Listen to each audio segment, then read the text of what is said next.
souvent pensé combien je serais seul, loin de toi, loin de tout, trop loin de ces rêves. Dans un certain milieu, il est un souverain poncif qui a la vie dure. Croire que la déclaration Dignitatis Humanae sur la liberté religieuse du Concile Vatican II a créé une rupture dans la doctrine traditionnelle de l'Église. Plus je relis les textes concernés, plus j'ai du mal à comprendre comment des laïcs, mais pire encore, des prêtres et des évêques puissent aboutir à une telle conclusion. Il doit y avoir un malentendu. Mais où se situe-t-il ? N'est-il pas tout simplement dans le mot « liberté » qui figure dans le sous-titre de cette déclaration ? Le mot semble simple de prime abord, mais puisqu'il a causé de graves dissensions dans la barque de Pierre, allant jusqu'à un schisme, force est de conclure qu'il ne l'est pas tant que cela. En fait, ce n'est pas seulement un mot, mais une formule qui a fait débat, formule qui se décline ensuite elle-même en plusieurs autres formules, la liberté de conscience. Une fois cette liberté-là posée, elle se répercute sur la liberté religieuse, la liberté de penser, la liberté de presse, la liberté politique de choisir un mode de gouvernement, de soutenir tel ou tel parti, la liberté d'enseignement, etc. C'est sans doute le pape Grégoire XVI qui a le plus marqué les esprits avec son encyclique Mirarivos, texte écrit dans un moment historique très particulier, ce qui ne veut pas dire qu'il n'était valable qu'à ce moment-là, précis, mais que le contexte historique aide à en comprendre la genèse et le sens profond, d'autant plus qu'on ne retient qu'un petit passage pourtant inséré dans un long paragraphe qui, une fois séparé de son cadre, ne rend pas du tout le même son. On comprend que lorsqu'un fidèle catholique lit sous la plume du souverain pontife que cette maxime fausse et absurde, ou plutôt ce délire qu'on doit procurer et garantir à chacun la liberté de conscience, est une erreur des plus contagieuses, puisse être impressionné et déstabilisé. Et puisque Grégoire XVI relie cette erreur à une autre qui s'appelle l'indifférentisme, et selon laquelle, comme il dit, on peut par une profession de foi quelconque obtenir le salut éternel de l'âme, pourvu qu'on ait des mœurs conformes à la justice et à la probité. La liberté religieuse prônée par Vatican II ne pouvait que paraître suspecte. L'opinion de l'indifférentisme revient à niveler la vérité et à dire que tout se vaut, que ce soit dans l'ordre théorique mais aussi pratique. Il naît d'une séparation des principes de la connaissance et de l'action de leur source divine. C'est donc un naturalisme dans lequel l'homme devient son propre critère de la vérité et du bien moral. Cela nous ramène à la conscience.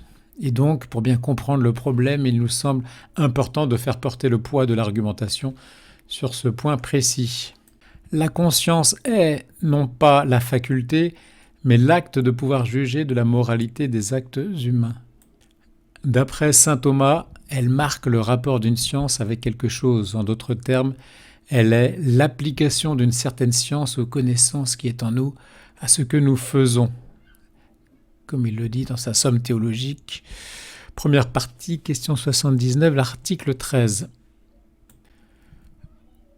De ce fait, la conscience atteste, oblige, insiste et encore accuse, donne du remords auquel reproche. Ce sont là des opérations ou des actes et non une puissance de l'âme, car cette dernière ne peut être mise de côté alors que la conscience, oui. Le même docteur précise que c'est un acte de l'intelligence et en effet un tel acte peut ne pas être posé si la volonté le décide ainsi. Pour être plus précis, c'est un acte de l'intellect dit pratique, c'est-à-dire au service de l'action et non dans l'ordre de la connaissance pure, dans lequel cas on parlerait d'intellect théorique. Malgré tout, il y a bien une certaine connaissance, mais une connaissance qui vise le bien à accomplir et non plus la vérité à contempler. Dès qu'un homme expérimente des biens sensibles, se forment en lui les premiers principes de l'action, principes innés en l'homme car issus des vérités divines et de la loi éternelle. Ces principes de l'action appliqués aux actes ponctuels et particuliers que nous faisons, c'est ce que saint Thomas appelle la conscience. Pour qu'un acte soit moralement bon, Il faut que l'objet de cet acte soit en accord avec la conscience, c'est-à-dire qu'il soit en accord avec les principes premiers de l'action, ce que saint Thomas nomme la syndérèse, qui pour lui est un habitus spécial appelé l'intelligence des principes. Eux-mêmes véritables préceptes de la loi de Dieu en notre âme, lumière divine innée en nous, illumination intérieure ou voie du Verbe intérieur, cher à saint Augustin. Or, cet accord vient en l'homme de la volonté qui décide de suivre la raison. Si la volonté refuse un objet présenté comme un bien par la raison, elle sera mauvaise, même si l'objet est erroné. Par contre, la volonté est bonne si elle adhère à un objet présenté comme un bien. La conscience est de ce fait l'acte intime où se réalise le salut de l'homme, le lieu des choix qui font qu'un homme est bon ou mauvais. C'est le siège de la morale. C'est le centre intime, la fine pointe de l'âme où Dieu seul et nous pouvons agir, dans lequel interviennent conjointement l'intelligence et la volonté. Autant dire que la conscience est le sommet de l'homme, l'acte par lequel il ressemble le plus à Dieu, il en est l'image la plus fidèle. Peut-on croire une seule seconde que des papes aient pu penser que cet acte ne puisse pas être un acte libre? Si la volonté est contrainte, elle n'est pas une volonté selon le sens même du mot qui implique un acte volontaire, c'est-à-dire sans contrainte. Dieu lui-même ne nécessite pas la volonté, mais la meut selon la nature propre qu'il a lui-même établie. Personne n'a accès à la pensée intérieure ni à la volonté. Aucun homme ne meut la conscience d'un autre homme de l'intérieur. Aucune nécessité humaine étrangère ne peut obliger la conscience à poser tel acte plutôt que tel autre. La formule « liberté de conscience » que critique Grégoire XVI n'a donc rien à voir avec la liberté dont nous parlons ici. Avant même de lire ce que dit le Concile incriminé, il suffirait à ceux qui s'obstinent de lire ne serait-ce que le contexte de la citation de Grégoire XVI et si nécessaire les lumineux commentaires de Léon XIII, pape moins suspect de progressisme, même si de son temps il a pu paraître aux yeux de certains pour un pape plus libéral. N'était-il pas le pape du ralliement à la République? Apparemment, avec le temps, pour les générations suivantes, les papes précédents deviennent plus conservateurs. La question que l'on doit se poser est de quelle liberté parle Grégoire XVI? De la liberté du libre arbitre qui fait la dignité de l'homme? Non pas.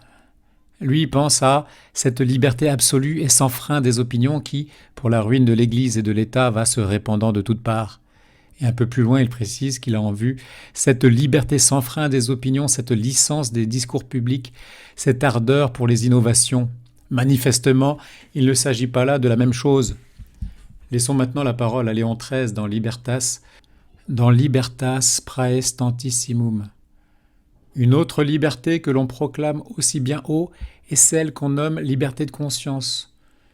Que si l'on entend par là que chacun peut indifféremment, à son gré, rendre ou ne pas rendre un culte à Dieu, les arguments qui ont été donnés plus haut suffisent à les refuter. Mais on peut l'entendre aussi en ce sens que l'homme a dans l'État le droit de suivre, d'après la conscience de son devoir, la volonté de Dieu et d'accomplir ses préceptes sans que rien puisse l'en empêcher. Cette liberté, la vraie liberté, la liberté digne des enfants de Dieu qui protège si glorieusement la dignité de la personne humaine, est au-dessus de toute violence et de toute oppression. Elle a toujours été l'objet des vœux de l'Église et de sa particulière affection. Ceux qui critiquent Saint Jean-Paul II comme étant le pape des droits de l'homme, du personnalisme, de la dignité de la personne humaine, oublient que ces droits et cette dignité sont toujours en lien avec l'homme fait à l'image de Dieu. Que dit le Concile Vatican II de son côté? Le mieux est de reproduire intégralement le 2e paragraphe de la Déclaration sur la liberté religieuse. C'est pourquoi tout d'abord le Concile déclare que Dieu a lui-même fait connaître au genre humain la voie par laquelle, en le servant, les hommes peuvent obtenir le salut et parvenir à la béatitude. Cette unique vraie religion, nous croyons qu'elle subsiste dans l'Église catholique et apostolique, à qui le Seigneur Jésus a confié le mandat de la faire connaître à tous les hommes, lorsqu'il dit aux apôtres « Allez donc de toutes les nations, faites des disciples, les baptisant au nom du Père et du Fils et du Saint-Esprit, et leur apprenant à observer tout ce que je vous ai prescrit. » Tous les hommes, d'autre part, sont tenus de chercher la vérité, surtout en ce qui concerne Dieu et son Église, et quand ils l'ont connu, de l'embrasser et de lui être fidèles. Où est l'indifférentisme ici ? Si le catholicisme confesse l'unique vraie religion, c'est qu'on ne met pas sur le même niveau les autres religions. Je lis la voie au singulier qui mène au salut. Je vois une obligation de chercher la vérité. Il y a donc nécessité de préceptes et de moyens pour tous les hommes afin d'être sauvés. Découvrir que son Église, la seule Église fondée sur Pierre, a le dépôt authentique de la foi et les moyens pléniers du salut. Une fois cette vérité découverte, tout homme est dans le devoir d'y adhérer et d'en vivre sous peine de passer à côté de son salut. La liberté religieuse de la déclaration est plutôt une revendication pour l'Église catholique de pouvoir exercer librement son culte dans un XXe siècle où le communisme sévissait encore à plein régime. Ce n'est aucunement l'indifférentisme et le relativisme dont parlait Grégoire XVI ou le syllabus de Pie IX.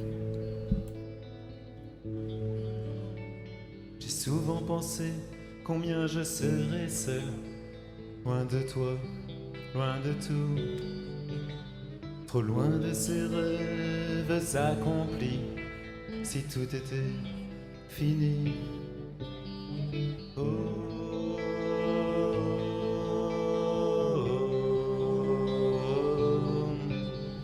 oh, oh.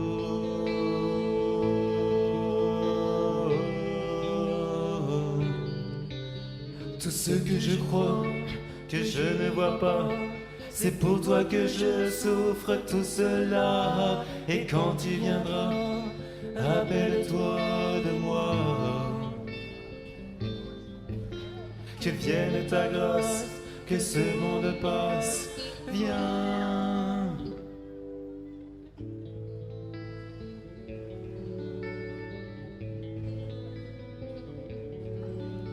Si je vis encore, c'est à cause de l'amour que tu es pour toujours. Je ne pourrai jamais t'oublier, je ne peux que t'aimer.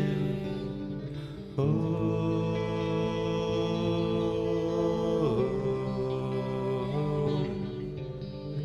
oh, oh, oh. Tout ce que je crois, que je ne vois pas, c'est pour toi que je souffre tout cela. Et quand tu viendras, rappelle-toi de moi.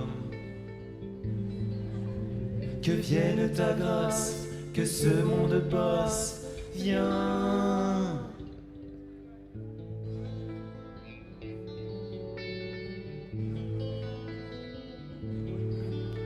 Le jour où je serai avec toi, ce sera dans tes bras. Mon âme tout contre toi, rien que toi et moi. Oh, oh,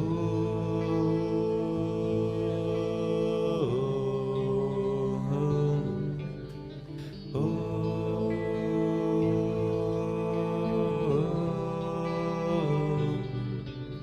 Tout ce que je crois, que je ne vois pas, c'est pour toi que je souffre tout cela. Et quand tu viendras, rappelle-toi de moi. Que vienne ta grâce, que ce monde passe, viens.